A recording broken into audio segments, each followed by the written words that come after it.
Eh bien, bonjour à tous.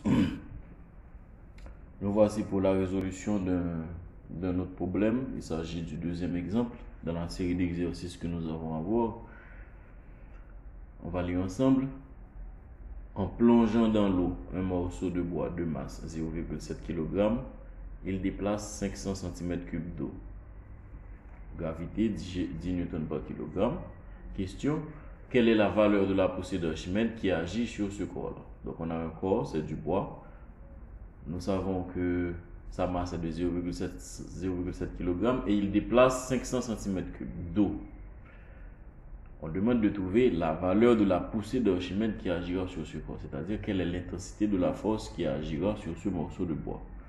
Et autre question, ce corps, est-ce qu'il va couler?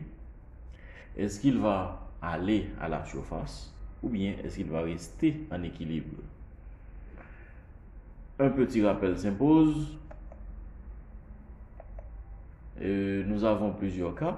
En fait 3 cas. Lorsqu'un corps est plongé dans un liquide, ce corps-là sera sous l'action de 2 forces. Il y aura d'une part la poussée d'Archimède qui sera une force vers le haut, et le poids, la force de gravité, la force d'attraction de la Terre qui l'entraînera vers le bas.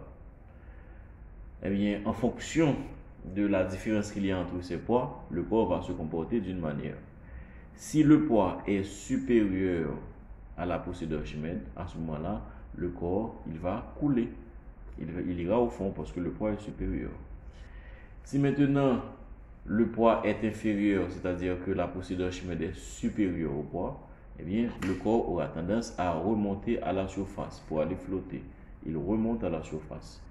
Et si le poids du corps est égal à la poussée d'Archimède qui agit sur lui, c'est-à-dire que la force qui l'entraîne vers le bas est égale à la force qui le pousse vers le haut, et ce corps-là, il va rester en équilibre, il va rester immobile.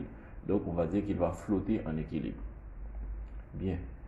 Et donc, pour que nous puissions répondre à notre question, il nous suffira de déterminer, dans le cadre du problème, le poids du morceau de bois et puis de déterminer la poussée d'Archimède. Si la poussée d'Archimède est plus grande, le corps va monter, il va monter. Si la poussée d'Archimède est inférieure au poids, maintenant, eh bien, ça voudra dire que le corps va couler. Et s'ils sont égaux, ça voudra dire qu'il va flotter en équilibre. Voyons ensemble la résolution. Ok, nous prenons les données, nous les mettons à côté dans cette partie-là pour que nous puissions raisonner avec plus de facilité.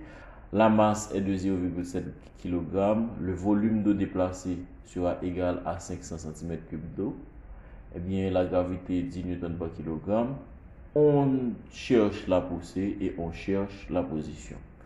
Maintenant, il faudra que nous trouvions la masse d'eau déplacée. Nous avons le poids d'eau déplacée, nous pourrons trouver la masse d'eau déplacée. Parce que si nous avons la masse d'eau déplacée, nous pourrons déterminer le poids de l'eau déplacée et nous savons que le poids de l'eau déplacée, ce sera la poussée d'Archimède.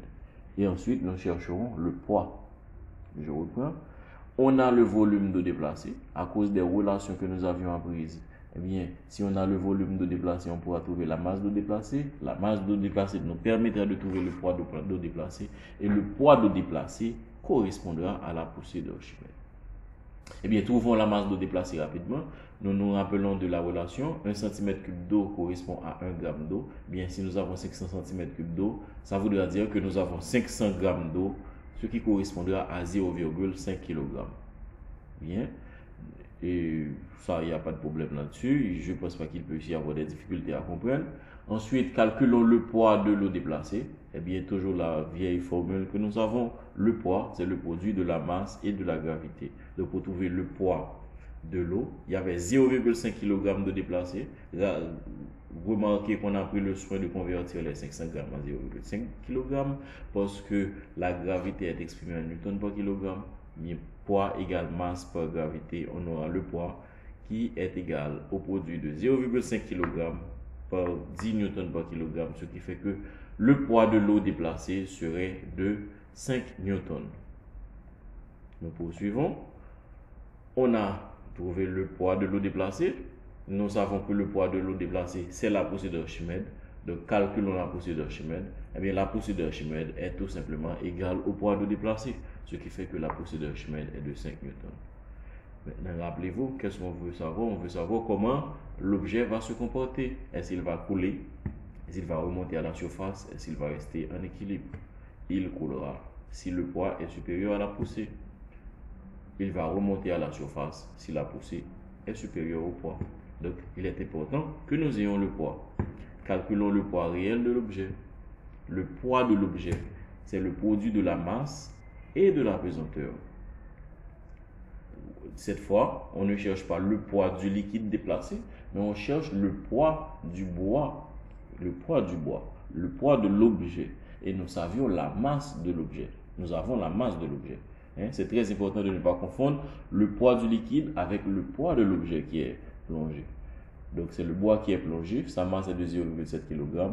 Pour calculer son poids, nous faisons le produit 0,7 kg par 10 N par kg, ce qui fait que son poids est de 7 N. Eh bien, le poids de l'objet est de 7 N. La poussée d'Archimède est de 5 N. Eh bien, voilà, rappelez-vous, on avait vu le poids de l'eau déplacée qui est la poussée d'Archimède. On l'avait trouvé, c'était 5 N. Et le poids de l'objet, 7 N. Nous voyons que le poids de l'objet est supérieur à la poussée d'Archimède. Eh bien, puisque le poids de l'objet est supérieur à la poussée d'Archimède, on conclut qu'il va couler. Une façon bien simple de calculer la poussée d'Archimède. On voit que dans cet exercice-là, on a calculé la poussée d'Archimède à partir des informations qu'on a sur le liquide. Puisque là, vous vous rendez compte que vous n'aviez aucune information sur le poids apparent. Donc, rappelez-vous, on avait dit que lorsqu'on parle de poussée d'Archimède, il y a deux possibilités qui doivent s'offrir à vous dans le cadre de calcul. Soit vous faites la différence entre le poids réel et le poids apparent, soit vous raisonnez à partir du volume du liquide déplacé. Eh bien, j'espère que tout le monde a compris. Merci beaucoup. À la prochaine.